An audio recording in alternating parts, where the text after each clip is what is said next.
वासुदेवाय।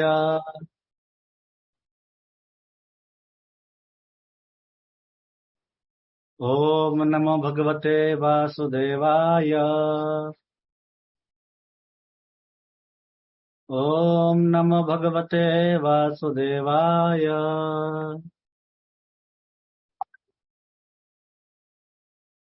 तो आज हम पढ़ेंगे भगवत गीता का 10वां अध्याय, भगवान के ऐश्वर्य और उनका तीसरा श्लोक। तो तीसरे श्लोक में भगवान क्या कहते हैं हम आज जानेंगे। तो आप श्लोक रिपीट कर सकते हैं।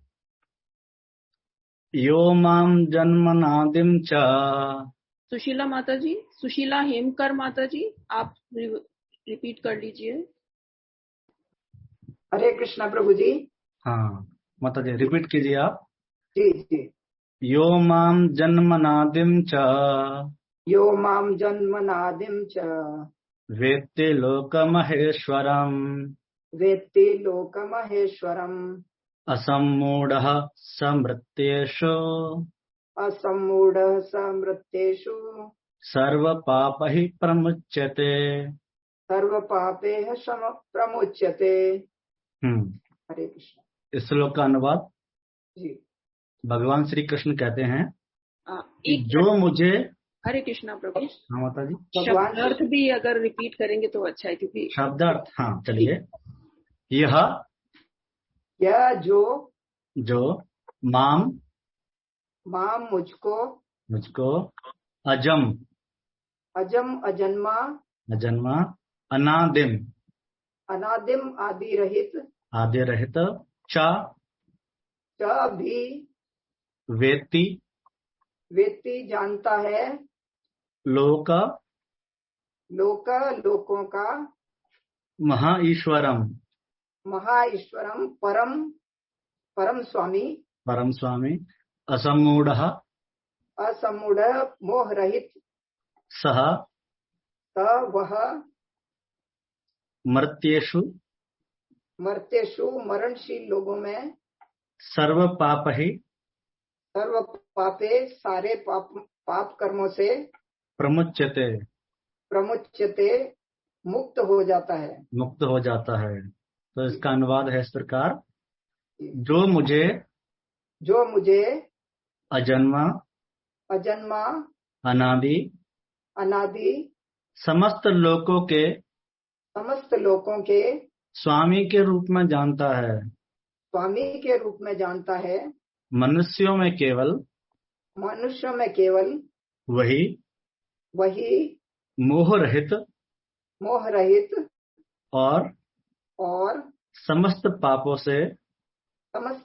से मुक्त होता है। हरे कृष्णा प्रभु। हरे कृष्णा। तो यहाँ पर भगवान ने कहा अपने बारे में पहला शब्द कि जो मुझे अजन्मा के रूप में जानता है। पर अभी तो हमने पिछले महीने जन्माष्टमी का उत्सव मनाया है, फिर हमने उसके बाद हमने वामन जयंती भी मना ली, हमने राधाष्टमी भी मना ली। तो अगर भगवान वो उनका अवतार था, ये पृथ्वी तला पे उन्होंने सिर्फ प्रकट होते हैं प्रभु जी। प्रकट हुए थे। उनका प्राकट्य दिवस था, भगवान का प्राकट्य दिवस। तो जन्माष्टमी है, जो रामनवमी है, वो भगवान के प्राकट्य दिवस हैं। तो अजन्मा का अर्थ है कि भगवान का जन्म कभी होता ही नहीं है। भगवान इस सृष्टि में शुरुआत से हैं, डे 1 से। और उनके भगवान की स्टार्टिंग को आप ट्रैक भी करें ना, तो उसे आप कभी ट्रैक नहीं कर सकते, अनट्रैकेबल है। अजन्मा। अनादि का अर्थ क्या है कि भगवान की स्टार्टिंग कब हुई हमको ये पता नहीं है, कि भगवान ने इस सृष्टि की रचना कब से की, सृष्टि में भगवान कब से आए, कुछ पता नहीं है। कुछ जो भगवान को अजन्मा, अनादि और समस्त लोकों के स्वामी के रूप में जानता है। तो भगवत गीता के 5वें अध्याय के आखिरी श्लोक में कृष्ण बोलते हैं ना कि भोक्तारम यज्ञ तपसाम सर्वलोक महेश्वरम, जो मुझे इस समस्त लोकों के स्वामी के रूप में जानता है। तो कृष्ण जो है समस्त लोकों के स्वामी हैं, मनुष्यों में केवल वही। तो कृष्ण कह रहे हैं असमूढ़ा। तो जो मूढ़ा वर्ड है ये प्रभुपाद जी का बहुत ही फेवरेट वर्ड है। अगर आप प्रभुपाद जी के लेक्चर सुनते हैं तो प्रभुपाद जी आए दिन कभी साइंटिस्टों को, कभी किसी को, कभी डिसाइपल्स को मूढ़ा बोलते रहते हैं, है ना। मूढ़ा मतलब मूर्ख। तो मूढ़ा, समूढ़ा, समूढ़ा का अर्थ क्या है कि फर्स्ट क्लास मूढ़ा, एक अव्वल दर्जे का मूढ़ा। परंतु यहाँ पे क्या लगा हुआ है, असमूढ़ा। आ लग गया ना, उसका अर्थ उल्टा हो गया। तो मतलब मोह रहित, एक बहुत बुद्धिमान व्यक्ति। तो समूढ़ा के अगर आपने आ लगा दिया तो एक बहुत बुद्धिमान व्यक्ति या मोह रहित व्यक्ति जो भगवान को इस रूप से जानता है वही समस्त पापों से मुक्त हो सकता है, मुक्त होता है। तो अगर आपको पापों से मुक्ति चाहिए तो गंगा जी स्नान कराइए, है ना। आप कहीं धाम में दर्शन कराइए। तो भगवान को जानकर पापों से मुक्ति संभव कैसे है? या श्री कृष्ण को जाने और आप पापों से मुक्त हो जाएं, ये थोड़ा सा मतलब अजीब लगा। संभव कैसे है कृष्ण को जानकर सब पापों से मुक्त होना? जैसे जैसे प्रभु जी हम जानेंगे कृष्ण के बारे में वैसे वैसे हमारा भक्ति भाव बढ़ेगा और मन शुद्ध होता जाएगा। अच्छा, और भगवान की भक्ति और प्रभु जी जैसे अघासुर सिर्फ सायुज्य मुक्ति उनको सिर्फ संपर्क में आने से ही मिली, और पूतना जी का भी वैसे ही है। तो उनके संपर्क में जो जो आएगा वो शुद्ध बन जाएगा। हाँ, और हरे कृष्णा प्रभु जी, समस्त लोगों के स्वामी ही श्री कृष्ण है। श्री कृष्ण है। तो ये जो प्रश्न है, ये प्रश्न आज से 5000 साल पहले परीक्षित महाराज ने सुखदेव गोस्वामी से भी किया। जब सुखदेव गोस्वामी परीक्षित महाराज को भागवतम के बारे में बता रहे थे एक एक करके कि किस तरह प्राइमरी क्रिएशन होती है, सर्ग बोलते हैं, किस तरह सेकेंडरी क्रिएशन होती है जिसे विसर्ग बोलते हैं, और एक एक करके सुखदेव गोस्वामी ने परीक्षित महाराज को भागवतम के स्कंद आगे बताने शुरू किए। तो धीमे धीमे 5वें स्कंद में जो है नरक का वर्णन आता है कि किस प्रकार के 36 तरह के नरकीय लोक हैं और अलग अलग सजा करने वाले लोगों को अलग अलग तरह के नरक मिलते हैं। तो जनरली व्यक्ति इस लोक के अंदर में काफी पाप कर्म में लिप्त रहता है। क्यों? क्योंकि व्यक्ति को चाहिए इमीडिएट हैप्पीनेस, प्रेयस। तो सुख दो प्रकार का होता है, हम जानते हैं ना, एक श्रेयस और दूसरा प्रेयस। तो प्रेयस क्या है? इमीडिएट हैप्पीनेस, आपको तुरंत सुख मिल जाए। परंतु श्रेयस क्या है? Long term happiness. तो श्रेयस में शुरू में थोड़ा कष्ट रहता है परंतु बाद में सुख रहता है। परंतु प्रेयस में शुरू में सुख रहता है परंतु बाद में कष्ट रहता है, और जीवन के बाद में तो और ज्यादा कष्ट रहता है। तो जब परीक्षित महाराज सुनते हैं भिन्न भिन्न प्रकार के नरकों के बारे में, तो सुखदेव गोस्वामी से पूछते हैं कि आपने बताया कि अलग अलग पाप करने वाले लोगों को तो इस तरह के नरक मिलते हैं, परंतु इस जगत में व्यक्ति डायरेक्टली या इनडायरेक्टली कहीं ना कहीं पाप की प्रवृत्तियों में वो संलग्न है ही। जैसे घर में आप कुकिंग करते हैं, भले ही हम शाकाहारी हों, पर जब आप उसमें लकड़ी में आग लगाते हैं, चूल्हे में आग लगाते हैं, तो कुछ आप इंसेक्ट को मारते हैं, फिर आपने बॉइलिंग किया, कुछ इंसेक्ट बेचारे पानी के अंदर मर गए, सब्जियां काटी आपने। तो व्यक्ति डायरेक्टली इनडायरेक्टली कहीं ना कहीं पाप में संलग्न रहता है। तो व्यक्ति इन सब पाप से पश्चाताप कैसे करे? और कोई चाहता भी पश्चाताप करना, तो क्या होता है, किसी ने पाप किया फिर उसने पश्चाताप किया, परंतु पश्चाताप के बाद में व्यक्ति फिर से पाप कर बैठता है, फिर पश्चाताप। तो जो बार बार जो पश्चाताप होता है, इसका बेनिफिट क्या है, इसका क्या लाभ है? तो सुखदेव गोस्वामी कहते हैं कि गुरुणाम च लघुनाम च गुरुणीम च लघुनीम च प्रायश्चित्तानि पापानाम ज्ञत्वोतानि महर्षि। कि आपने कोई बड़ा पाप कर्म किया है तो उसके लिए बड़ा पश्चाताप होता है, आपने छोटा पाप कर्म किया है तो उसके लिए छोटा पश्चाताप होता है। परंतु जहां तक भगवान श्री कृष्ण के नाम जप का प्रश्न है, भगवान श्री कृष्ण की भक्ति का प्रश्न है, या श्री कृष्ण को जानने का प्रश्न है, श्री कृष्ण को जानने मात्र से आपके सभी प्रकार के पाप नष्ट हो जाते हैं।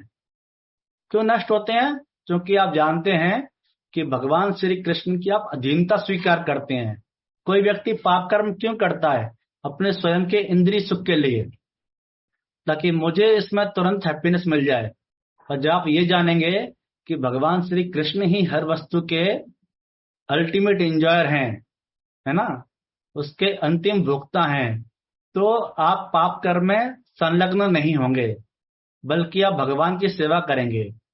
फिर इसके आगे सुखदेव गोस्वामी कहते हैं कि कोई व्यक्ति गंगा स्नान करने गया, तो गंगा स्नान करने से उसके सारे पाप मुक्त हो जाते हैं, परंतु व्यक्ति वापस आकर फिर से पाप कर्मों में संलग्न रहता है। परंतु कोई व्यक्ति जब भगवान के नाम का जप करता है या भगवान की कथाओं को सुनता है, तो क्या होता है, उसकी जो पाप करने की जो प्रवृत्ति है, उसकी प्रवृत्ति ही पूरी नष्ट हो जाती है। उस व्यक्ति की फिर से पाप करने की कोई भी इच्छा नहीं होती। तो इसके बारे में प्रभुपाद जी कई बार एक कहानी बोलते हैं मृगारी के बारे में, है ना। आपने सुना होगा मृगारी। मृगारी कौन था? प्रभु जी शिकारी था प्रभु जी। शिकारी था। प्रभु जी एलिफेंट का भी स्टोरी इसके लिए ही है ना। एलिफेंट स्नान करता है और फिर से वो अपने ऊपर मिट्टी छिड़क लेता है। हाँ, वो इसी के संदर्भ में ही है कि हाथी जाता है नदी में, खूब नहाता है 3-3 घंटे 4-4 घंटे, फिर क्या करता है, नहाने के बाद में बाहर आके फिर से मिट्टी अपने ऊपर डाल लेता है। तो वो क्या होता है कि बार बार गंगा स्नान करने से, धाम यात्रा करने से आपके पाप तो नष्ट होते हैं, पर पाप करने की प्रवृत्ति नहीं जाती। परंतु भगवान के नाम का जप करने से आपके पाप कर्म की प्रवृत्ति ही पूरी चली जाती है। तो मृगारी की जो कहानी है वो इसी के संदर्भ में है। तो एक बार नारद मुनि जो हैं जंगल से होकर जा रहे थे, तो नारद मुनि ने क्या देखा कि जंगल में जितने भी जानवर हैं, कहीं खरगोश, कहीं हिरण, तो कहीं शेर, चीता, सभी अधमरी हालत में पड़े हुए हैं। कोई पूर्ण रूप से मृत नहीं है, सभी जानवर कष्ट पा रहे हैं, कष्ट भोग रहे हैं। तो नारद मुनि को बड़ा दुख हुआ कि ऐसा कौन सा शिकारी है जो कि जानवरों को इस हालत में मार रहा है, या तो पूरा मार दे या उनको कुछ मत कर, छोड़ ही दे। तो ढूंढते ढूंढते नारद मुनि को वो शिकारी मिल गया, मृगारी जिसका नाम था। तो नारद मुनि ने पूछा कि आप ऐसा क्यों करते हैं, आप सभी पशुओं को आदि अवस्था में क्यों मारते हैं, पूरा क्यों नहीं मार देते, है ना, तो इस पार या उस पार एक तरफ की बात हो जाए। तो उसने कहा नारद मुनि को कि ये मैंने मेरे पिताजी से सीखा है। जो मेरे पिताजी थे वो भी इसी तरह मारते थे, और ये देख के मुझे बड़ा आनंद आता है, तो मैं बचपन से इस तरह से पशुओं को मारता हूँ। तो नारद मुनि ने कहा कि अगर आप ऐसा करते हैं तो आपको इसका पाप फल भोगना पड़ेगा। तो शिकारी के मन में भय आ गया, तो मैं क्या करूं, मैं मेरी जीविका किस तरह से यापन करूं। तो नारद मुनि ने कहा कि आप यहाँ रहिए और यहाँ बैठ के आप भगवान के नाम का जप कीजिए, उनका भजन कीजिए, आपको समस्त पाप से मुक्ति हो जाएगी। रही बात आपके जीविका यापन की, तो सारा मैं टेक केयर कर लूंगा।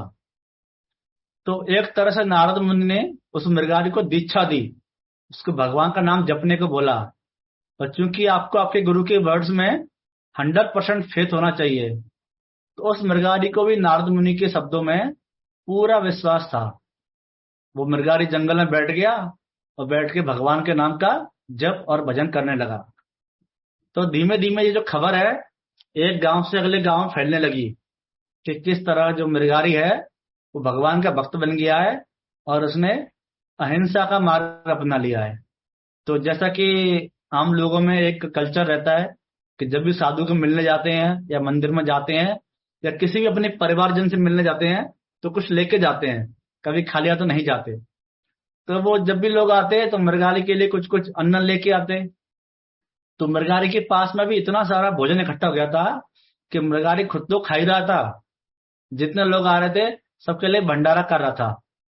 और उसका जो भंडारा प्रक्रिया है प्रतिदिन चलने लगा। तो जहां एक समय मृगारी को अपना पेट पालने के लिए उसको मूक अर्थात जो पशु जो हैं उसको पशुओं की हत्या करनी पड़ती थी। वहीं दूसरी तरफ बिना किसी पाप कर्म के जो मृगारी है, अब वो काफी आराम से लोगों का औरों का जीवन यापन कर रहा है। तो कई बार लोग बोलते हैं ना कि प्रभु जी आप कहते हैं कि पशुओं की हत्या नहीं करनी चाहिए, परंतु ये तो हमारा फैमिली ट्रेडिशन रहा है। मेरे पिताजी भी है ना कसाई थे, अब मैं भी कसाई हूं, मैं ये नहीं करूंगा तो पेट कैसे पलेगा, 4 बच्चे हैं मेरे, घर है, उनकी शिक्षा कैसे होगी। तो ये सभी उन लोगों का जो है एक तरह से वैलिड आर्गुमेंट नहीं है। जीविका यापन करने के और भी कई तरीके हो सकते हैं, परंतु वो लोग सिर्फ यही कार्य करना चाहते हैं, इसलिए इस तरह से वो लोग आर्गुमेंट देते हैं। तो धीमे धीमे भंडारा चलता रहा। तो एक दिन नारद मुनि जो हैं उस तरफ से होकर गुजरे, तो उन्होंने वो अपने साथ में अपने मित्र पर्वत मुनि को लेके आए और पर्वत मुनि से कहा था कि चलो देखते हैं कि हमारा शिष्य कैसा है, वो क्या कर रहा है आजकल। तो नारद मुनि और पर्वत मुनि वो दोनों उस मृगारी के पास गए। तो नारद मुनि को देखते ही तुरंत मृगारी ने पहले प्रणाम किया और प्रणाम करके जो मृगारी है अपने गुरु की तरफ आया, परंतु वो सीधे चल के नहीं आ रहा है, वो जिग-जग चल के आ रहा है, कहीं उछल रहा है, कहीं कुछ कर रहा है, बहुत संघर्ष हो रहा है उसको आने में। तो नारद मुनि ने कहा कि आप सीधे क्यों नहीं आए, अब क्यों इस तरह आड़े तिरछे चल के आए। तो मृगारी बोलता है कि रास्ते में कई सारी चींटियां थी, अगर मैं इस तरह सीधे चल के आता तो मेरे पैर से उन चींटियों की मृत्यु हो जाती। तो आप इस कथा से देखिए कि जहां एक समय जब मृगारी जो है पशुओं को आधा मारता था, अब वो मृगारी चींटी को मारने में डर रहा है। क्यों? क्योंकि भगवान की अधीनता स्वीकार करने से, भगवान की भक्ति करने से, भगवान को जानने से ना सिर्फ उसके पाप कर्म नष्ट हुए, बल्कि उसकी जो पाप करने की प्रवृत्ति है वो भी संपूर्ण रूप से नष्ट हो गई। तो यहाँ पर भगवान श्री कृष्ण अपने लिए 3 शब्द यूज करते हैं। कौन कौन से? एक है आपका अजन्मा, दूसरा है अनादि और तीसरा है सभी लोगों के स्वामी। तो भविष्य में भगवान श्री कृष्ण जानते थे कि कई तरह के लोग आएंगे जो खुद को भगवान कह के बताएंगे, है ना। प्रभुपाद जी कहते हैं कि इंडिया में बड़ा कल्चर है, इंडिया में आपको हर टाउन में, हर विलेज में आपको कहीं ना कहीं कोई ना कोई भगवान का अवतार मिल ही जाता है, आम तरह से घूमते हुए। तो यहाँ भगवान श्री कृष्ण स्वयं को जो है उन लोगों से बिल्कुल अलग कर रहे हैं। तो जब भगवान श्री कृष्ण बोलते हैं अजन्मा, अजन्मा शब्द का अर्थ है कि भगवान जो है खुद को उन सभी बद्ध जीवों से अलग करते हैं। क्योंकि बद्ध जीव होने के कारण हम लोग भी हैं, हम लोग का कभी जन्म नहीं होता, परंतु हम लोग इस संसार में शरीर लेते हैं, है ना। आत्मा है वो अजन्मा है, हमने पढ़ा ना दूसरे अध्याय में, आत्मा अजन्मा है। तो आत्मा भी अजन्मा है, परंतु आत्मा इस भौतिक संसार में जन्म लेती है। परंतु भगवान जो है, भगवान कभी जन्म नहीं लेते, भगवान अपने इच्छा से आते हैं, अपने इच्छा से जाते हैं। तो श्री कृष्ण ने खुद को अजन्मा बताकर एक बद्ध जीव से स्वयं को अलग किया है। दूसरे शब्द में श्री कृष्ण खुद को बोलते हैं अनादि के रूप में। अभी कोई व्यक्ति कह सकता है कि जो मुक्त जीव हैं, जैसे कि आपने कहा अजन्मा के रूप में, चलिए मानो कि आपने अजन्मा बोल दिया, पर जो मुक्त जीव है वो भी तो अजन्मा है। जैसे कि भगवान के शुद्ध भक्त हैं, वो भी कभी जन्म लेते, वो भी प्रकट और अप्रकट होते हैं भगवान की तरह। तो यहाँ पर जो अनादि वर्ड है ये भगवान को दूसरे मुक्त जीव से अलग करता है कि दूसरे जो मुक्त जीव हैं उनकी स्टार्टिंग है, वो सारे दूसरे जीव भगवान श्री कृष्ण से आए हैं, पर भगवान श्री कृष्ण स्वयं अनादि हैं। अभी कोई बोल सकता है कि चलो यहाँ तो कई सारे देवतागण हैं, मैं दूसरे देवता की उपासना करता हूँ, मैं उनकी भी भक्ति कर सकता हूँ, मैं उनको जान सकता हूँ, क्या उनको जान के समस्त पाप से मुक्त होऊंगा? तो कृष्ण क्या बोलते हैं? महेश्वरम। तो इसलिए भगवान श्री कृष्ण ने यहाँ पर खुद को अनादि, अजन्मा और महेश्वर इन 3 नाम से संबोधित किया है। अगर जो व्यक्ति भगवान को इन 3 रूप में जानता है तो भगवान की आराधना करता है, तो वह समस्त पापों से मुक्त हो जाता है। तो चलिए आगे इसके हम तात्पर्य के बारे में जानते हैं, तात्पर्य को पढ़ते हुए कि तात्पर्य में प्रभुपाद जी क्या कह रहे हैं। तो तात्पर्य के शुरू में प्रभुपाद जी कहते हैं कि जैसा कि 7वें अध्याय बताया गया है, मनुष्यानाम सहस्रेषु कश्चित हितति सिद्ध है। जो लोग आत्म साक्षात्कार के, प्रभुपाद जी कहते हैं कि जो लोग आत्म साक्षात्कार के पद तक उठने के लिए प्रयत्नशील होते हैं, वे सामान्य व्यक्ति नहीं हैं, वे उन करोड़ों सामान्य व्यक्ति से श्रेष्ठ हैं। तो यदि कोई व्यक्ति भगवान को जानना भी चाहता है या आत्म साक्षात्कार करना चाहता है, तो वो एक आम व्यक्ति नहीं है, सामान्य व्यक्ति नहीं है। क्यों? क्योंकि उसके हृदय में भगवान को जानने के लिए एक इच्छा आई है। और श्री कृष्ण कहते हैं 7वें अध्याय में कि मनुष्य नाम सहस्रेषु, हजारों में से एक व्यक्ति जो होता है वो आत्म साक्षात्कार के लिए प्रयत्नशील होता है। परंतु वो जो व्यक्ति जो प्रयास करते हैं आत्म साक्षात्कार के लिए, उनमें से जो भगवान श्री कृष्ण को जानने का प्रयास करता है वो बहुत ही रेयर होता है। तो प्रभुपाद आगे यही लिखते हैं, किंतु जो वास्तव में अपनी आध्यात्मिक स्थिति को समझने के लिए प्रयत्नशील होते हैं, उनमें से वही श्रेष्ठ है जो यह जान लेता है कि कृष्ण ही भगवान हैं और भगवान श्री कृष्ण समस्त वस्तु के स्वामी तथा अजन्मा हैं। वही सबसे अधिक सफल आध्यात्मवादी है। तो आध्यात्मवादी की 3 कैटेगरी कौन कौन सी होती हैं? श्रीमद् भागवतम के अनुसार प्रभुपाद जी बताते हैं ना कि 3 तरह के व्यक्ति आध्यात्म मार्ग में जाने का प्रयास करते हैं। तो कौन कौन से होते हैं प्रभु जी? योगी, ज्ञानी और हाँ, तीसरा नहीं पता। भक्त, भगवान के भक्त। तो प्रभुपाद जी कहते हैं कि योगी, ज्ञानी और भक्त, ये तीनों ही आध्यात्म की ओर जाने के लिए प्रयास करते हैं। और इन तीनों का जो लक्ष्य है वो सेम होता है, परंतु उस लक्ष्य को 3 नामों से जानते हैं, ब्रह्मन, परमात्मा और भगवान के नाम से। तो भागवत कहती है कि वदंती तत्व तत्वविदः तत्वम यद ज्ञानम अद्वयम। ये जो ज्ञान है ये अद्वय ज्ञान है, परंतु इसको जो व्यक्ति इसको परसीव कर रहा है उसके आधार पे उसको 3 नाम दिए गए हैं। कौन कौन से? ब्रह्मन, परमात्मा और भगवान। और इन तीनों में जो कैटेगरी होती है वो पर्सनलाइजेशन के ऊपर, आप भगवान के साक्षात्कार में कितना व्यक्तित्व, कितनी समीपता महसूस करते हैं, इसके आधार पर ब्रह्मन सबसे नीचे है, फिर इसके ऊपर परमात्मा है, उसके ऊपर भगवान है। तो हजारों में से एक व्यक्ति होता है जो कि भगवान के लिए, भगवान को ब्रह्मन, परमात्मा या भगवान, इनमें से किसी एक माध्यम से जानने का प्रयास करता है। परंतु ऐसे व्यक्तियों में से बहुत कम व्यक्ति होते हैं जो भगवान को, स्वयं भगवान श्री कृष्ण हैं, उन्हें उनके साक्षात रूप में, श्री कृष्ण के रूप में जानने का प्रयास करते हैं या समझते हैं।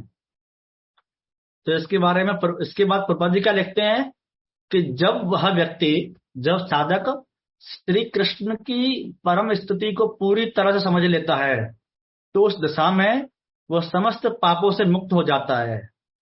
तो उसका उत्तर हमने समझा अभी थोड़ी देर पहले। वो पापों से क्यों मुक्त होता है? क्योंकि वो भगवान को ही सुप्रीम एंजॉयर के रूप में जान लेता है ना। कोई व्यक्ति स्वयं के एंजॉयमेंट के लिए पाप करता है, जैसे कि फैमिली लाइफ शुरू कैसे होती है?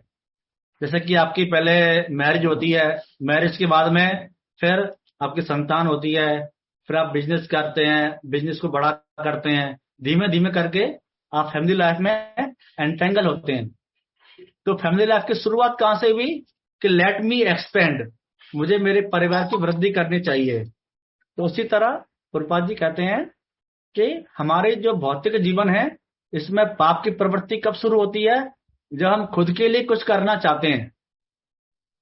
परंतु जब सेम एक्टिविटी आप भगवान के लिए करेंगे तो फिर पाप की श्रेणी में नहीं आती। जिस तरह भोजन करना है ना, आपने जाना ना भगवत गीता के 3रे अध्याय में या 2रे अध्याय में कि जो व्यक्ति जो डेली भोजन करता है वो क्या करता है? पाप खाता है, पाप खाता है। अगर वो प्रसाद भोग नहीं लगाता तो। पाप खाता है। हाँ, और पाप कैसे खाता है? अगर वो भगवान का भोग करके नहीं लगा के खाना प्रसाद नहीं खाता है तो।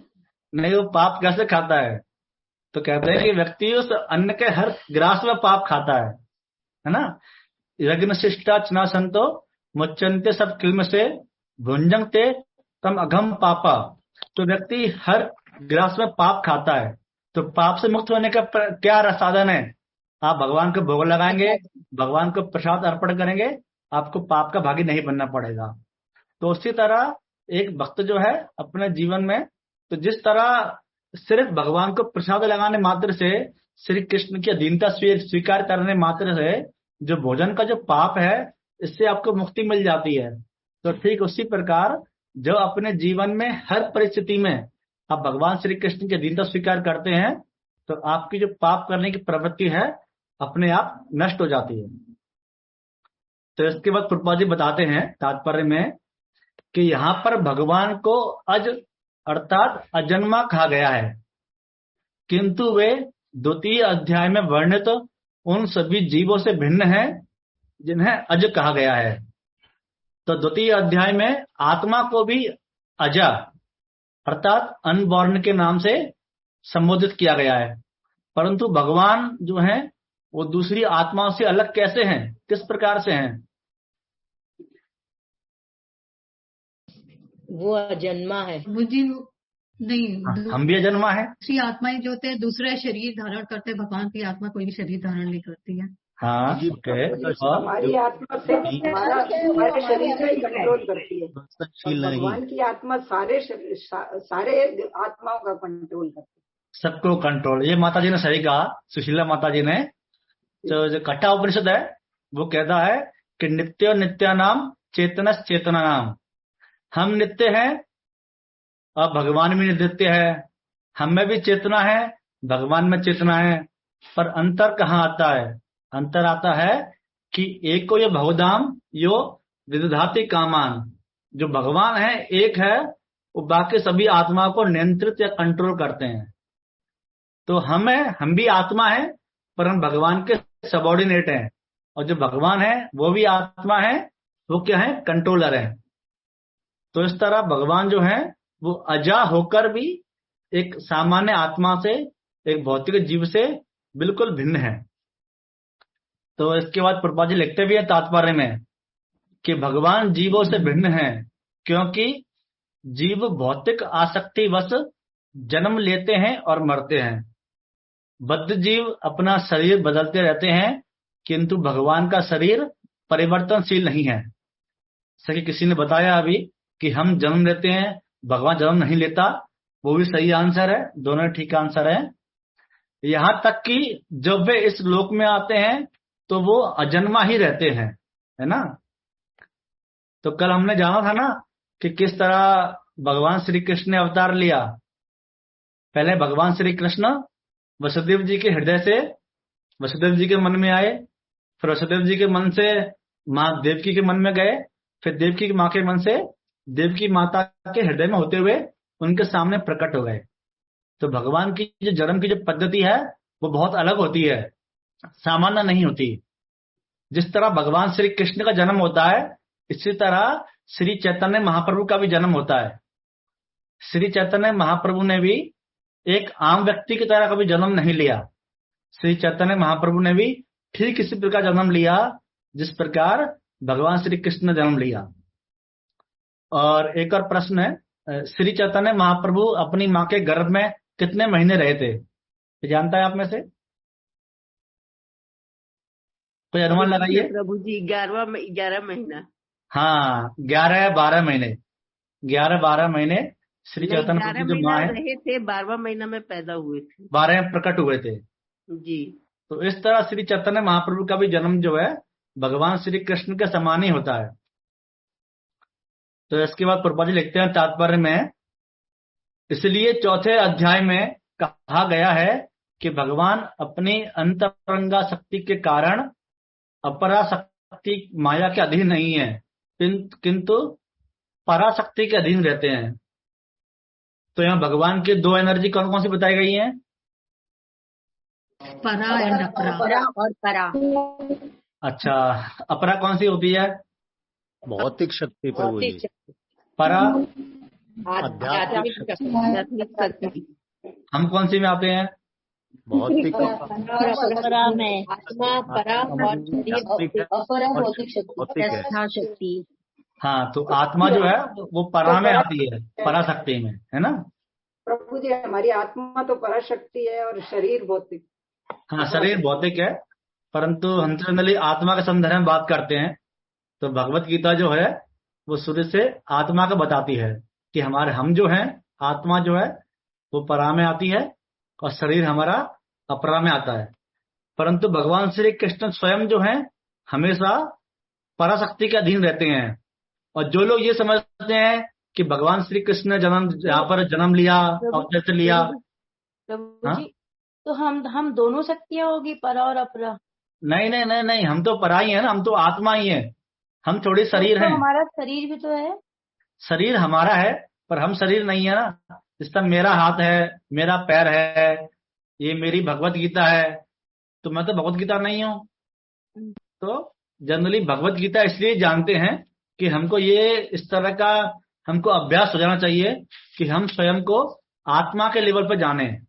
अभी तक इतने सालों से हम खुद को शरीर मानते हैं। हम क्या मानते हैं कि हम शरीर हैं और शरीर की आत्मा है, परंतु वास्तव में ऐसा नहीं होता। हम आत्मा हैं और हमारा शरीर है। तो वास्तव में हम परा हैं, परंतु हम जिस शरीर के अंदर में हैं, वो शरीर जो है अपरा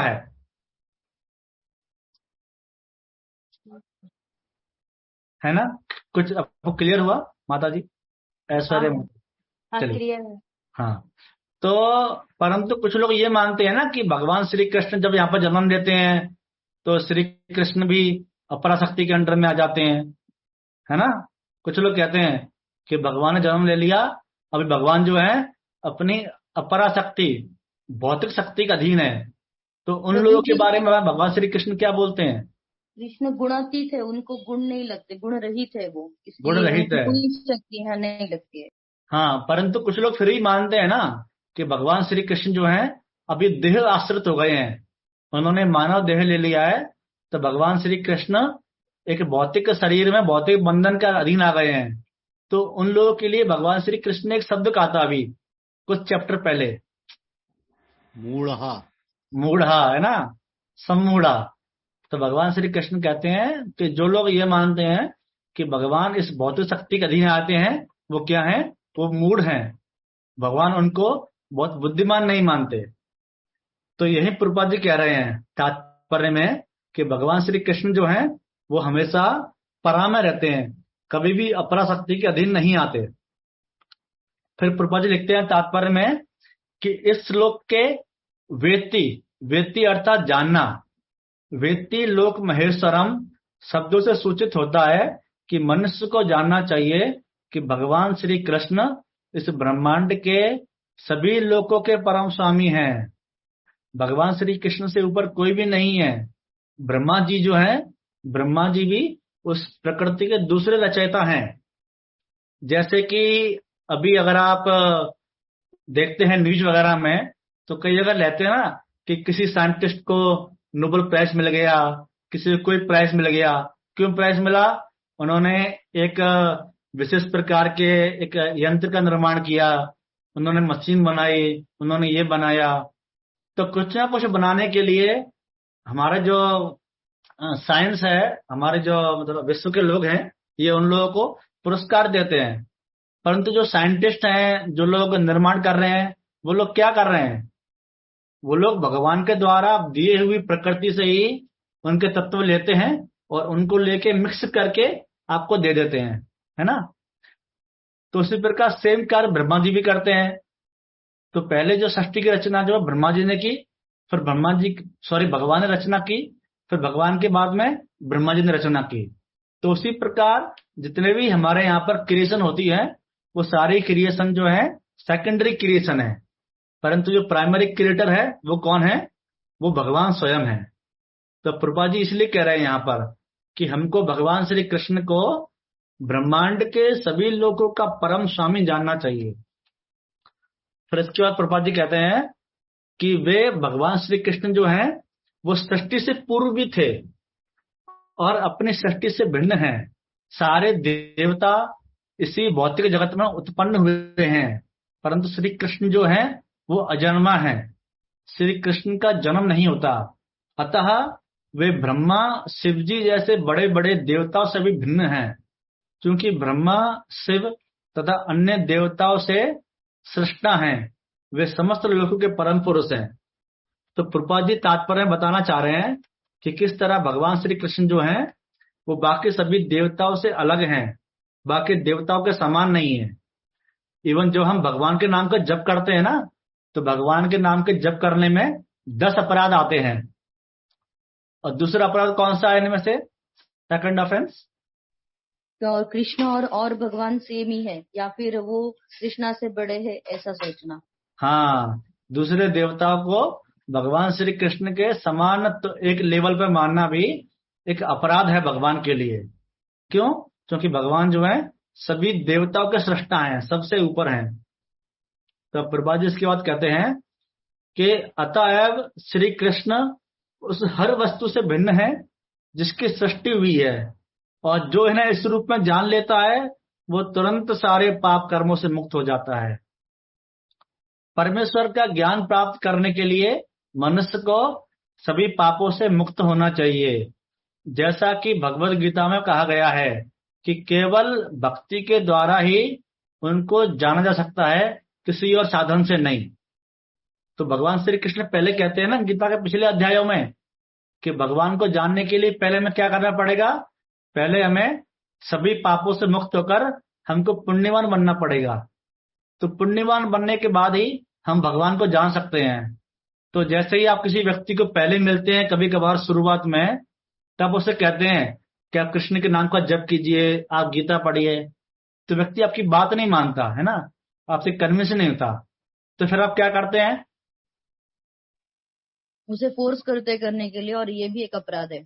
हाँ, फोर्स करते हैं, या फिर प्रसाद खिलाना है प्रभु, प्रसाद। हाँ, माता जी ने सही कहा, हम उस व्यक्ति को भगवान का प्रसाद देते हैं। तो क्या होता है? भगवान का प्रसाद खाने से उस व्यक्ति को जो है पुण्य की प्राप्ति होती है, वो व्यक्ति पाप से मुक्त होता है, और जैसे जैसे व्यक्ति पाप से मुक्त होता है वो भगवान को समझने का प्रयास करता है, वो भगवान की ओर आता है। तो भगवान को जानने के लिए आपका पुण्यवान होना बहुत जरूरी है। कृष्ण गीता में कहते हैं ना कि 4 तरह के लोग जो हैं श्री कृष्ण के पास आते हैं। वो 4 तरह के लोग कौन कौन से होते हैं? आरती, जिज्ञासु, जिज्ञासु, ज्ञानी, ज्ञानी, अर्थार्थी, आर्त और जिज्ञासु। चले 4 तरह के लोग हो गए। परंतु इन 4 तरह के लोगों के पास में कौन सी क्वालिटी होनी चाहिए? जिसके आधार पर भक्ति होनी चाहिए, भगवान को जानने की जिज्ञासु। उस श्लोक में श्री कृष्ण ने क्या बोला है? श्री कृष्ण ने एक पर्टिकुलर वर्ड यूज किया था उस श्लोक के अंदर में, सुकृति, है ना, पुण्य। आपके पास में उतना पुण्य होना चाहिए।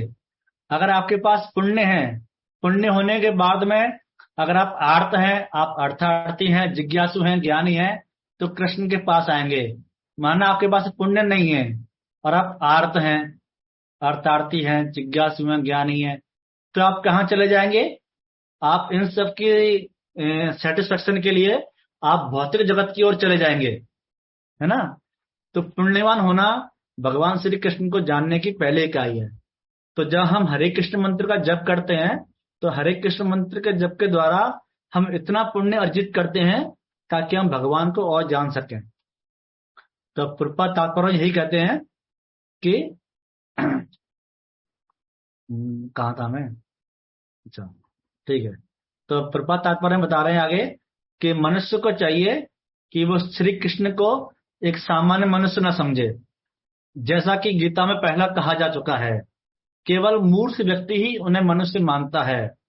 इसे यहाँ पर भिन्न प्रकार से कहा गया है कि जो व्यक्ति मूर्ख नहीं है, अर्थात असमूढ़ा, जो व्यक्ति मूर्ख नहीं है वो भगवान को ठीक रूप से समझता है और समस्त पापों से मुक्त होता है।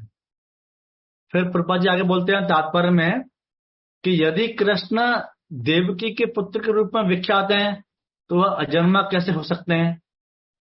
तो इसकी व्याख्या जो है श्रीमद् भागवतम में की गई है कि जब भगवान श्री कृष्ण देवकी और वसुदेव के समक्ष प्रकट हुए तो वो एक सामान्य शिशु के रूप में नहीं जन्मे, अपितु अपने आदि रूप में प्रकट हुए।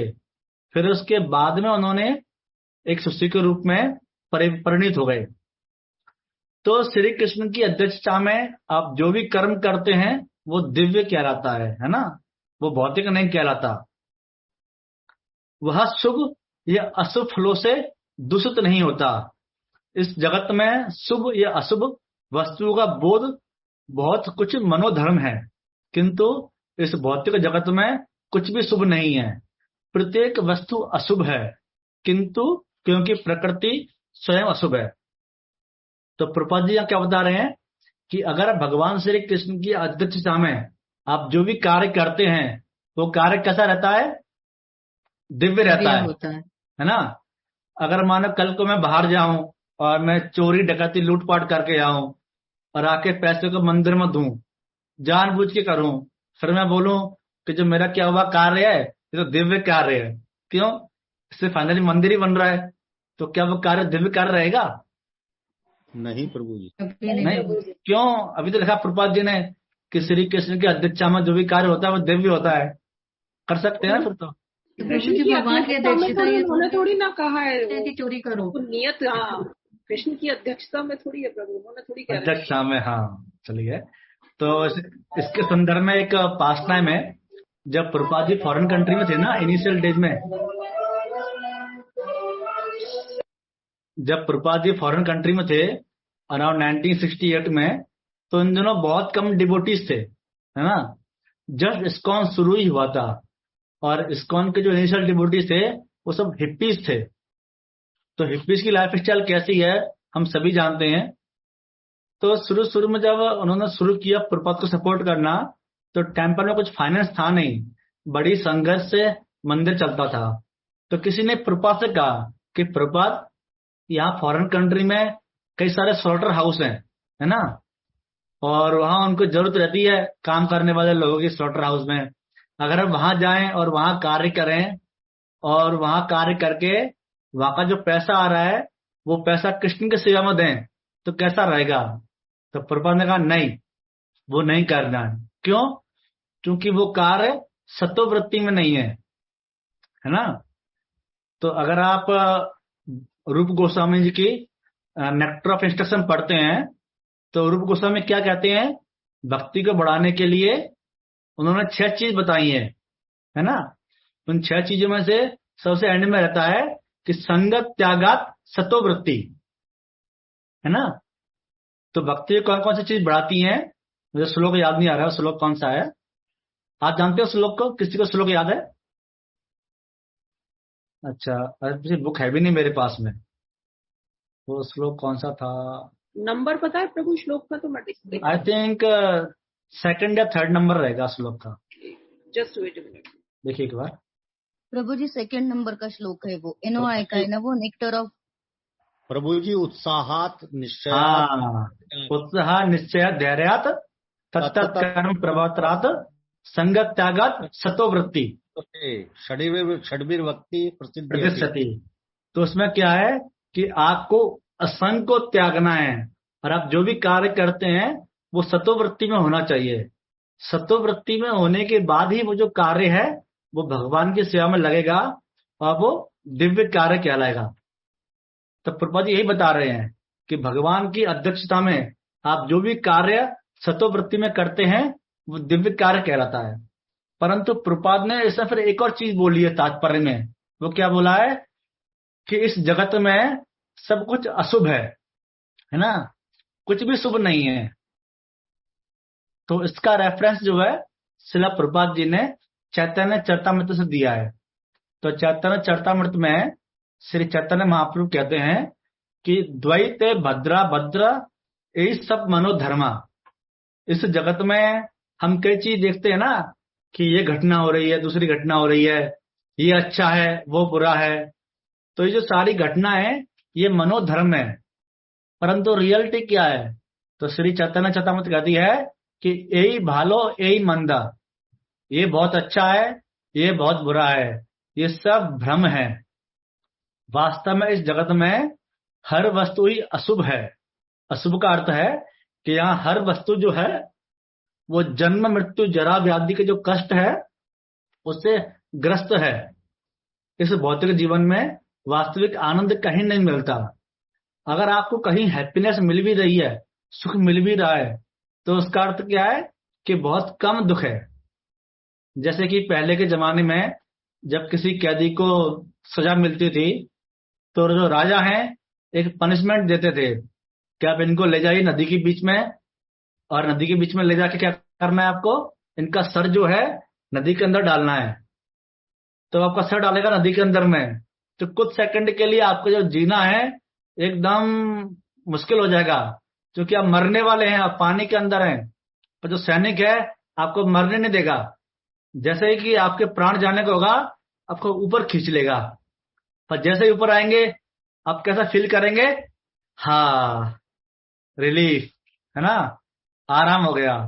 वो कुछ सेकंड है आपके लिए रिलीफ के रहेंगे, परंतु क्या आपके रिलीफ है? नहीं। क्यों? अगले पल से आप फिर से अंदर जाने वाले हैं। तो वही सेम इस भौतिक जगत की अवस्था है। दुःखालयम अशाश्वतम कहा गया है इसलिए। हाँ, दुःखालयम अशाश्वतम, सही कहा माता जी ने। तो भौतिक जगत की अवस्था उसी प्रकार से है। तो कभी कभार हमारे जीवन में बहुत कम दुख होता है तो उसको हम सुख मान बैठते हैं, परंतु वास्तव में क्या है, इस जीवन में, इस जगत में हर व्यक्ति के भीतर में दुःखालयम, दुख का ही घर है।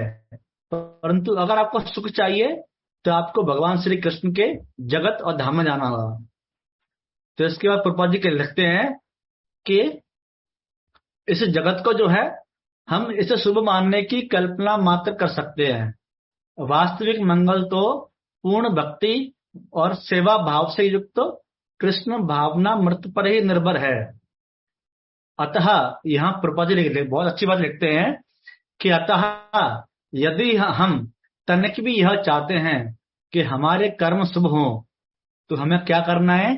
हमें परमेश्वर की आज्ञा के अनुसार कार्य करना होगा। तो परमेश्वर की आज्ञा हमें कैसे मिल सकती है ना? तो श्रीमद् भागवत कहती है कि पहले तो वर्णाश्रम था। जो वर्णाश्रम है एक तरह से भगवान श्री कृष्ण के इंस्ट्रक्शन है, उन्हीं के आधार पर चारों वर्ण फॉलो करते हैं। पर आजकल तो कहीं वर्णाश्रम है ही नहीं है।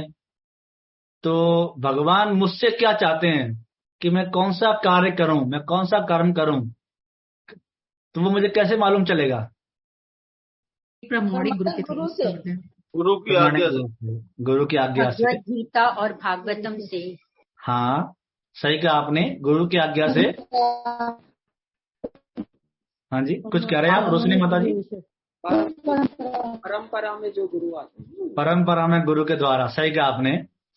तो इसके संदर्भ में हाँ जी, तो इसके संदर्भ में भक्ति सिद्धांत महाराज जो हैं प्रभुपाद के गुरु, एक वर्ड यूज करते हैं। वो जो वर्ड है वो है दैवी वर्णाश्रम। तो अभी का जो कलयुग है, अभी के कलयुग के युग में जो है हम दैवी वर्णाश्रम की बात करते हैं। दैवी वर्णाश्रम क्या है? भागवत धर्म। तो प्रहलाद महाराज बोलते हैं ना कि 5 वर्ष की उम्र से हमें कौन सा धर्म फॉलो करना चाहिए? भागवत धर्म, है ना।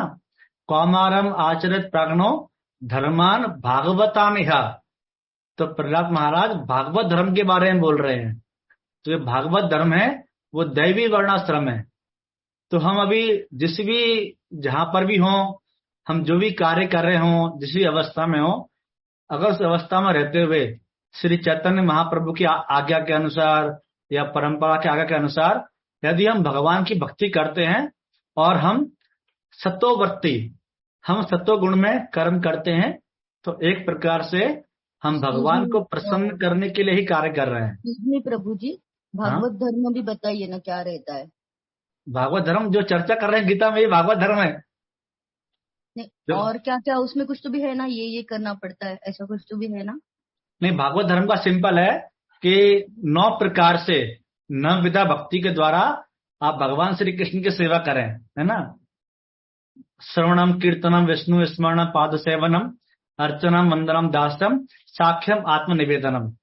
अगर इस 9 प्रकार की भक्ति के द्वारा आप भगवान की सेवा करते हैं, उनकी आराधना करते हैं, और उनके साथ साथ में आप अपने व्यवहारिक जीवन का जो है वो सतोगुण के रूप में, सतोवृत्ति के रूप में व्यवहारिक जीवन का पालन करते हैं, तो एक तरह से आप भागवत धर्म ही फॉलो कर रहे हैं। तो चलिए तात्पर्य का एंड कर देते हैं इसमें। तो हम तात्पर्य के आखिरी पार्ट में चल रहे हैं। तो प्रभुपाद जी लिखते आगे इसमें कि ऐसी आज्ञा श्रीमद् भागवत तथा भगवत गीता जैसे शास्त्रों से या प्रमाणिक गुरु के माध्यम से प्राप्त की जा सकती है, क्योंकि गुरु भगवान का प्रतिनिधि होता है अतः उसकी आज्ञा प्रत्यक्ष परमेश्वर की आज्ञा रहती है। परंतु यहाँ प्रभुपाद जी कह रहे हैं कि गुरु की जो आज्ञा आती है परमेश्वर की आज्ञा होती है, परंतु अभी तो 2 दिन पहले सुना हमने कि बलि महाराज ने अपने गुरु जी का त्याग कर दिया था उसमें, तो वो तो नहीं माने गुरु की आज्ञा। क्यों? जो उनके सामने साक्षात भगवान थे। भगवान के सामने अगर, हाँ सॉरी आप बोलिए, सॉरी नहीं मैं पूछ रहा हूँ, हाँ वैसे हाँ बोल रहा हूँ। आप बोले प्लीज माता जी। शुक्राचार्य जी गलत बात बता रहे थे कि ये मत कीजिए, उनकी पूजा मत कीजिए। हाँ। और हमारे घर आए हुए अतिथि अगर भगवान स्वरूप होते तो हमने उनकी पूजा करनी ही चाहिए, और वो जो मांगे वो देना ही चाहिए, देना चाहिए। हाँ, ये धर्म की पालन उन्होंने किया और गुरु की आज्ञा की अवज्ञा की। हाँ, तो इस तात्पर्य की कमिटमेंट कर चुके थे। ठीक है, ये कहा आपने, कमिटमेंट कर चुके थे। तो इस तात्पर्य की अगली लाइन में प्रभुपाद जी जो है इस बात का उत्तर देते हैं। प्रभुपाद जी क्या बोलते हैं कि गुरु, साधु, शास्त्र एक ही प्रकार से आज्ञा देते हैं, इन तीनों के स्रोत में कोई विरोध नहीं होता।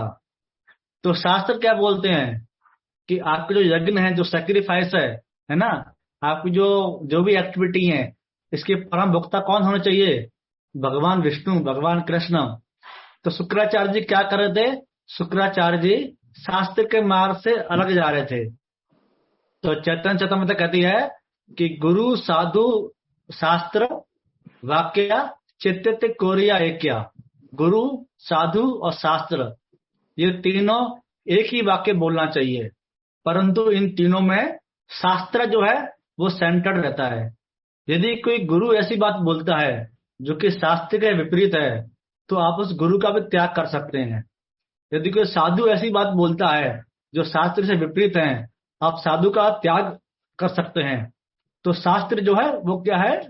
वो चेकिंग पैरामीटर है, क्या आपके गुरुदेव सही बोल रहे हैं, नहीं बोल रहे, या भक्त लोग जो हैं, जो प्रभु जी टच में है आपके मंदिर में, वो सही बोल रहे हैं, नहीं बोल रहे। तो कैसे मालूम चलेगा? शास्त्र के द्वारा। इसलिए कभी हमको ब्लाइंड फेथ नहीं करना चाहिए, है ना। आंख बंद करके कभी भरोसा नहीं करना है। क्या करना है? हमको भगवत गीता, भागवत जैसे शास्त्र पढ़ने चाहिए, और शास्त्र पढ़ने के आधार पर ही हमको साधु की बातों पर विश्वास करना चाहिए। प्रभु जी, लेकिन शास्त्र का अर्थ तो गुरु ही बताते, और वो जो बताते वो तो हम मानते, फिर हाँ, हमें कहाँ इतना ज्ञान रहता है कि हम शास्त्र खुद से समझ सके। हाँ, शास्त्र की बात बताते हैं, पर जो उसका जो मर्म है ना, जो तात्पर्य है, जो बेसिक चीजें हैं, वो तो हम सुनते हैं गुरु के आधार पर, गुरु क्या बोलते हैं।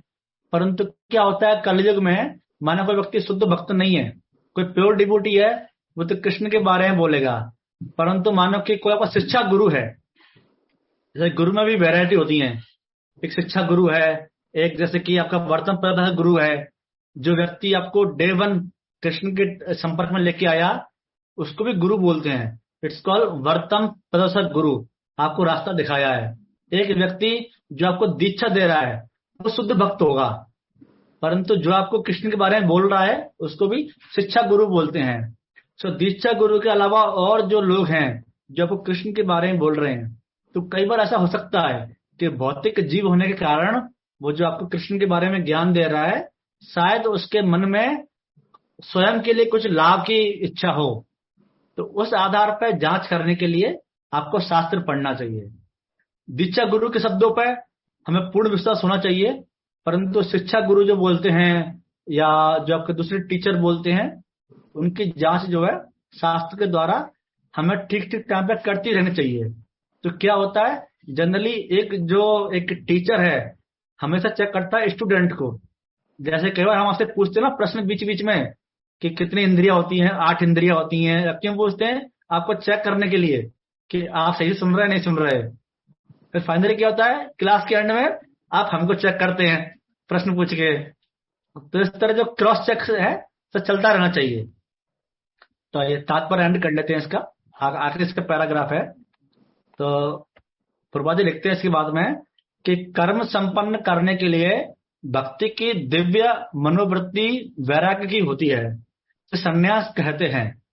जैसा कि भगवत गीता के 6 अध्याय के प्रथम श्लोक में कहा गया है कि जो भगवान का आदेश मानकर कोई कर्तव्य करता है और जो अपने कर्म फलों की शरण ग्रहण नहीं करता, अनाश्रित कर्म फलम, वही सन्यासी है। और जो व्यक्ति भगवान के निर्देशानुसार कर्म करता है, वास्तव में सन्यासी तथा योगी वही है, केवल सन्यासी या छद्म योगी के भेष में रहने वाला व्यक्ति नहीं। तब प्रभुपाद जी क्या लिखते हैं सन्यासी के बारे में कि जो व्यक्ति अपने सारी एक्टिविटी भगवान की भक्ति के लिए लगाता है तो उसको सन्यासी कहते हैं। न कि सन्यासी वो है जिसने एक पर्टिकुलर तरह का ड्रेस पहन लिया है ना, और ड्रेस पहनने के आधार पर ही वो रह रहा है। जैसे प्रभुपाद जी, श्रील प्रभुपाद जी अपने जब प्रयागराज में थे अपने गृहस्थ जीवन में, प्रभुपाद का जीवन तब से ही सन्यासी के रूप में था। प्रभुपाद ने अपना पूरा जीवन कृष्ण की सेवा के लिए लगाया। प्रभुपाद ने सन्यास दीक्षा तो बाद में ली 1958 में, परंतु जो सन्यासी का जो औष्ठ्य जीवन है वो प्रभुपाद जी पिछले कई सालों से जी रहे थे। तो यदि कोई व्यक्ति अपने सभी कर्मों को अनाश्रित कर्म फलम, अपने कर्म फलों को छोड़ के उनको भगवान की सेवा में लगाता है, सन्यासी बोलते हैं। तो सन्यासी का अर्थ क्या है? सतन्यास, जिसने सत अर्थात कृष्ण, जिसने कृष्ण के लिए अपनी भौतिक इच्छा को छोड़ दिया है, तो उसी को भगवान के भक्त रूप में मानते हैं और उसी को वैरागी के रूप में मानते हैं। तो एक व्यक्ति गृहस्थ जीवन में रहता हुआ भी वैरागी रह सकता है, जैसे भक्ति विनोद ठाकुर है ना। कई बार हम बोलते हैं कि प्रभु जी हमारे पास समय नहीं है भक्ति करने का, कितने बिजी हैं हम लोग, क्या करें, आप लोग तो फ्री हैं मंदिर में, आपको तो समय खूब मिलता है, परंतु हम समय कैसे निकालें। तो भक्ति विनोद ठाकुर के जीवन से जो है हम सीख सकते हैं। भक्ति विनोद ठाकुर उस समय के डिस्ट्रिक्ट मजिस्ट्रेट थे, उनके 7 बेटे थे भक्ति विनोद ठाकुर के। और अगर आप उनका जीवन शैली पढ़ेंगे तो उनका जो डेली का रूटीन था वो इतना स्ट्रिक्ट था कि सुबह उठते थे, सुबह नहीं वो रात को उठते थे 10 बजे, रात 10 बजे उठेंगे, फिर रात 10 से लेके सुबह 6 बजे तक, सुबह 4 तक 6 घंटे लगातार बुक लिखेंगे। फिर 4 के बाद में थोड़ा रेस्ट करेंगे आधे घंटे का, तो फिर से उठेंगे, फिर उठ के अपना नहाएंगे धोएंगे, स्नान करेंगे, स्नान करके जप करते थे अपना। फिर जप के पश्चात 7:30 के आसपास वो थोड़ा ब्रेकफास्ट लेंगे। फिर ब्रेकफास्ट लेके जो जो उनको पत्र आए हुए हैं गवर्नमेंट की ओर से, उन पत्रों का रिप्लाई करेंगे। फिर उसके बाद गेस्ट को मिलेंगे और सुबह 10 बजे वो ऑफिस चले जाएंगे।